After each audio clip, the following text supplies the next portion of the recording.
নলবাৰীৰ শিৱম কলা কেন্দ্ৰৰ গ্ৰীষ্মকালীন কৰ্মশালাৰ সফল সামৰণি প্ৰমাণপত্ৰ বিতৰণ গীত নৃত্যৰে মুখৰ নলবাৰী জিলা পুথিভঁৰাল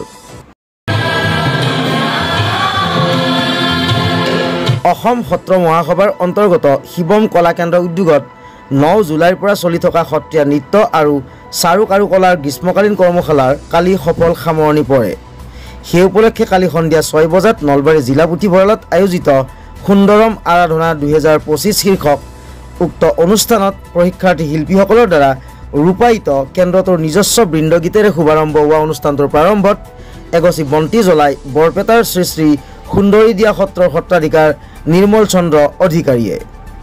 সত্ৰাধিকাৰগৰাকীয়ে গুৰু দুজনাৰ প্ৰতি ভকতি ভাৱেৰে আধ্যাত্মিকতাৰ ওপৰত ভাষণ প্ৰদান কৰি ধৰ্মীয় তথা দাৰ্শনিক দিশৰ প্ৰসাৰতাৰে সত্ৰীয়া নৃত্যাদিৰ সঠিক প্ৰশিক্ষণ গ্ৰহণৰ ওপৰত গুৰুত্বপূৰ্ণ বক্তব্য আগবঢ়ায়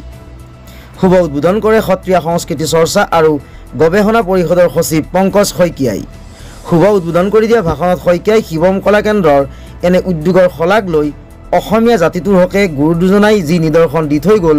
তাক প্ৰতিগৰাকী অসমীয়াই সহৃদয়তাৰে আগুৱাই নিব লাগিব বুলি উল্লেখ কৰাৰ লগতে এই ধাৰা অব্যাহত ৰাখিবলৈ প্ৰশিক্ষাৰ্থীসকলক একাগ্ৰতাৰে গুৰু দুজনাৰ এই কৃষ্টি সংস্কৃতিৰ নিখুঁত অনুশীলন কৰি যাবলৈ পৰামৰ্শ প্ৰদান কৰে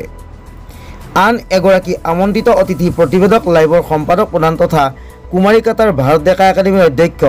ৰূপক বৈশ্যই গুৰু দুজনাৰ প্ৰতি হৃদয়চিত্তে প্ৰণিপাত জনাই সত্ৰীয়া নৃত্যক মূল বিষয় হিচাপে লৈ কৰ্মজীৱনৰ সফলতা প্ৰাপ্তিৰে বিশ্বৰ ইমূৰৰ পৰা সিমূৰলৈ গুৰু দুজনাৰ অপূৰ্ব তথা অমৰ সৃষ্টিৰাজিক সুদূৰ প্ৰসাৰী প্ৰতিষ্ঠা কৰোৱাৰ লগতে অসমীয়া জাতিটোক অধিক সমৃদ্ধশালী কৰোৱাত অৰিহণা যোগাই যাবলৈ প্ৰশিক্ষাৰ্থীসকলক অনুৰোধ জনায় উক্ত কৰ্মশালাত বিভিন্ন জিলাৰ পৰা আহি অংশগ্ৰহণ কৰা প্ৰায় 1.5 শতাধিক প্ৰশিক্ষাৰ্থীয়ে সত্ৰীয়া নৃত্য সংগীতানুষ্ঠান তবলাবাদন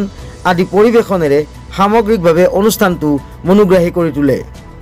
প্ৰায় 3 শতাধিক কলানুৰাগী লোকেৰে পৰিপূৰ্ণ নলবাৰী জিলা পুথিভঁৰাল গীত নৃত্যৰে মুখৰ হৈ পৰে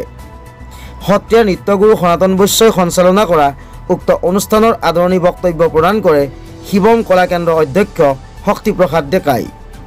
উল্লেখ্য যে প্ৰশিক্ষাৰ্থীসকলক কৰ্মশালাত অংশগ্ৰহণ কৰা প্ৰমাণপত্ৰ বিতৰণ কৰাৰ পিছত অসম সংগীতেৰে সামগ্ৰিকভাৱে অনুষ্ঠানটো সামৰা হয়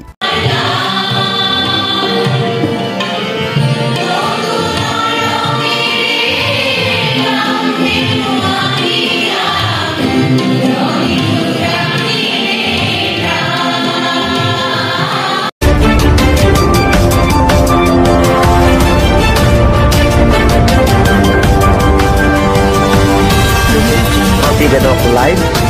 পোহৰৰ দিশে এখোজ